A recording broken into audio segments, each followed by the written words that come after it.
Hello everyone, my name's Brody, and on today's Grimm fairy tale we'll be reading is The White Snake.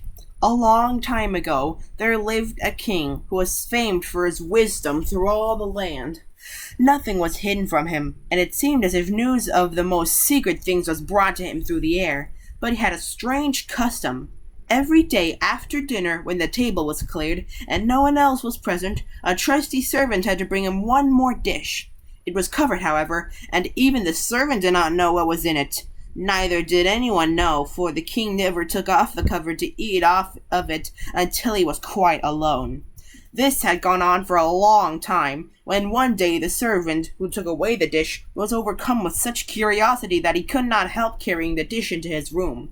When he had carefully locked the door, he lifted up the cover and saw a white snake lying on the dish. But when he saw it, he could not deny himself the pleasure of tasting it, so he cut off a little bit and put it into his mouth. No sooner had it touched his tongue than he heard a strange whispering of little voices outside his window. He went and listened, and then noticed that it was the sparrows who were chattering together, and telling one another of all kinds of things which they had seen in the fields and woods. Eating the snake had given him power of understanding the language of animals. Now it so happened that on this very day the queen lost her most beautiful ring, and suspicion of having stolen it fell upon this trusty servant, who was allowed to go everywhere.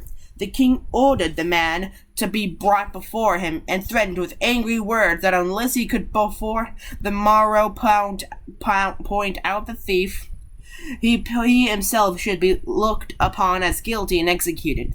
In vain he declared his innocence. He was dismayed with no better answer. In his trouble and fear, he went down into the courtyard and thought how to help himself out of his trouble. Now some ducks were sitting together quietly by a brook and taking their rest. Whilst they were making their feathers smooth with their bills, they were having a confidential conversation together. The servant stood by and listened. They were telling one another of all the places where they had been waddling about all the morning, and what good food they had found. And one said in a pitiful tone, "Something lies heavy on my stomach, which I was eating in haste. I swallowed a ring which lay under the queen's window."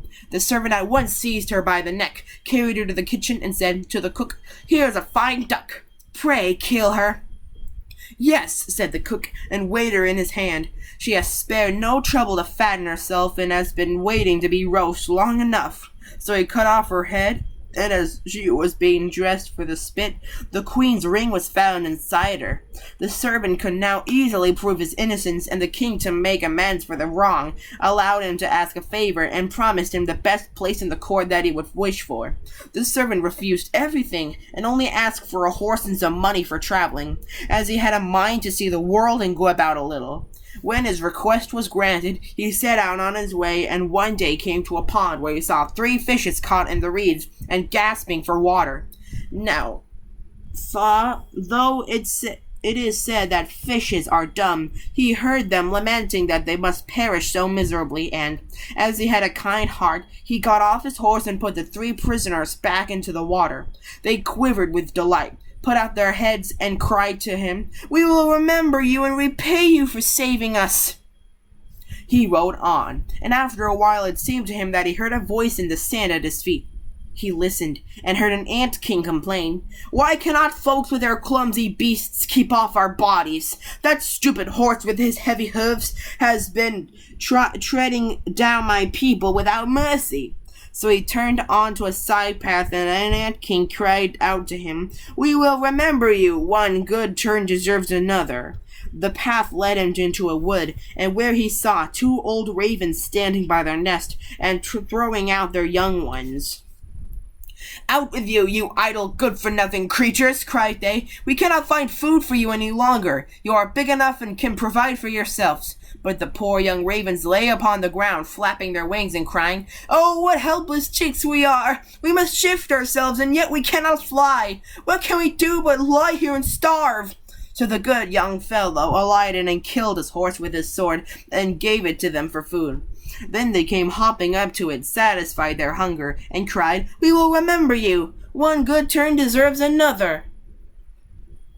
And now he had to use his own legs, and when he had walked a long way he came to a large city. There was a great noise and crowd in the streets, and a man rode up on horseback crying aloud, "The king's daughter wants a husband, but whoever sues for her hand must perform a hard task. If he does not succeed, he will forfeit his life."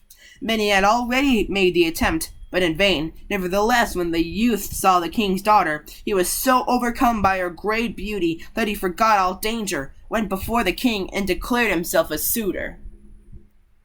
So he was led out to the sea, and a gold ring was thrown into it. In his sight, then the king ordered him to fetch this ring from the bottom of the sea, and added, "If you come up again without it, you will be thrown in again and again until you perish amid the waves." All the people grieved for the handsome youth. Then they went away, leaving him alone by the sea. He stood on the shore and considered what he should do.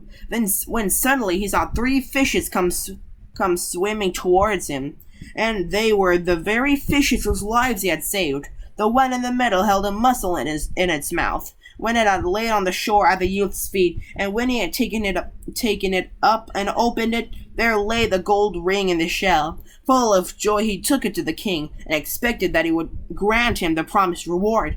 But when the proud princess perceived that he was not her equal in birth, she scorned him, and required him first to perform another task. She went down into the garden, and strewed with her own hands 10 sacks full of millet seed on the ground. On the grass. Then she said, "Tomorrow morning, before sunrise, these must be picked up, and not a single grain be wanting." The youth sat down in the garden and considered how it might be possible to perform this task, but he could think of nothing, and there he sat sorrowfully, awaiting the break of day, when he should be led to death. But as soon as the first rays of the sun shone into the garden, he saw all the 10 sacks standing side by side, quite full, and not a single grain was missing. The ant king had come in the night with thousands and thousands of ants, and the grateful creatures had, by great industry, picked up all the millet seed and gathered them into the sacks. Presently, the king's daughter herself came down into the garden, and was amazed to see that the young man had done the task she had given him. But she could not yet conquer her proud heart, and said, "Although he has performed both the tasks, he shall not be my husband until he has brought me an apple from the tree of life." The youth did not know where the tree of life stood, but he set out and would have gone on forever, as long as his legs would carry him, though he had no hope of finding it. After he had wandered through 3 kingdoms, he came one evening to a wood. And lay down under a tree to sleep. But he heard a rustling in the branches, and a golden apple fell into his hand.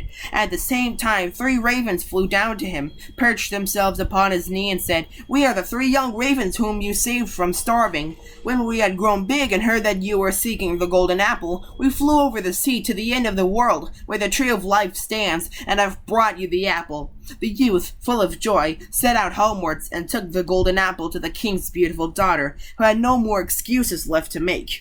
They cut the apple of life in 2 and ate it together, and then her heart became full of love for him, and they lived in undisturbed happiness to a great age. Be sure to like, comment, subscribe, and hit the notification bell, so that way you won't miss any of my new episodes. This is Brody, signing out.